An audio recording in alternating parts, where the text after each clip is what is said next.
વહેલી સવારે ઝાકળનો સામનો કરવો પડી રહ્યો છે। 3 દિવસથી વહેલી સવારમાં ઠંડીનો ચમકારો વધી ગયો છે। શહેરીજનો ગરમ વસ્ત્રોમાં લપેટાયેલા જોવા મળી રહ્યા છે।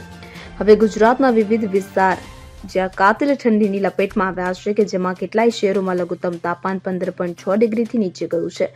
જામનગર શહેર અને જિલ્લામાં ઠંડીનો પારો નીચે ઉતરતો જાય છે, જેમાં વહેલી સવારે લઘુત્તમ તાપમાન 15.6 થી નીચે ચાલ્યું ગયું હોવાથી કાતિલ ઠંડીનો સામનો કરવો પડ્યો છે। આ ઉપરાંત મહત્તમ તાપમાન પણ ઘટ્યું છે, જ્યારે પવનની તીવ્રતામાં વધારો થયો છે। સમગ્ર જિલ્લામાં છેલ્લા કેટલાય દિવસથી ઠંડી અને ગરમી સહિતની મિશ્ર ઋતુનો અનુભવ થઈ રહ્યો છે।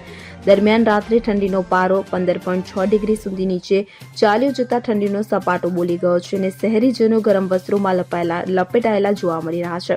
છેલ્લા કેટલાય દિવસથી ઠંડી અને ગરમી સહિતની મિશ્ર ઋતુનો અનુભવ થઈ રહ્યો છે। રાત્રે ઠંડીનો માહોલ, જ્યારે બપોરે તાપ ઉપરાંત વહેલી સવારે ઝાકળનો સામનો કરવો પડી રહ્યો છે। Bureau report CN24 news. હવે જુઓ દેશ દુનિયાની તમામ ખબરો તમારી આંગળીના ટેરવે।